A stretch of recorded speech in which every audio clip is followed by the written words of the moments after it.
delving more into management, Yeah. leadership, what are some advice you can give regarding management approach, dealing with people, combating uncertainty, facing failures? Okay. Let's start with the last one. Facing failures, treat them as lessons learned, right? I always believe what doesn't kill you makes you stronger, right? Kind of like the vaccine formula.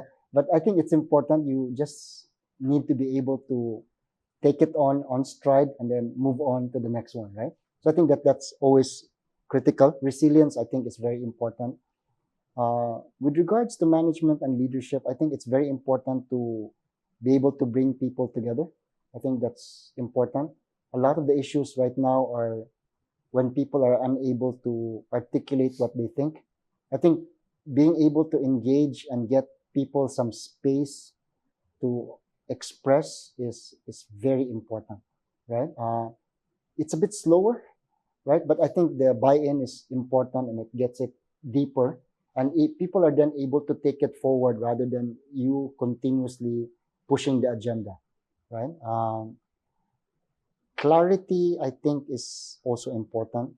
So one of the first few things that I did when I took the role was basically uh, to to to to express a strategy, right? And so we came together as a management team. We developed our strategy. We defined the areas we want to go for, areas that we don't want to go, and areas in terms of how we go to market and all these things. So we defined that, um, and we keep repeating that. And then we cascaded it down, and then we identified how that all comes together. So the clarity, the consistency is very important.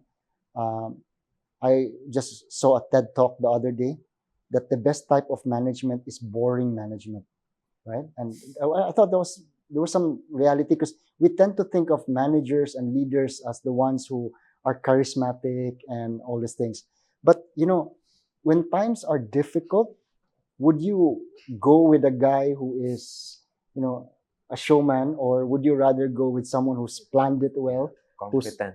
thought this through, who's done it before, and so on, right? So I thought, you know, sometimes I could be guilty of basically be a bit more showing showmanship more than anything else. But the reality is that you really need to get down to the basics. I think I learned that the hard way because I went into banking with very limited uh, exposure. I had to learn a lot of that along the way. I would say even that for the longest time I had a chip on my shoulder, but I really wanted to be able to say that I know this. So that's why I went back to school many times, but also gotten myself exposed and so on. So I think getting ready is always good. Engagement is really important, and I think just need to do the basics right and do it well, no? And I think execution also is a really important part of the whole thing.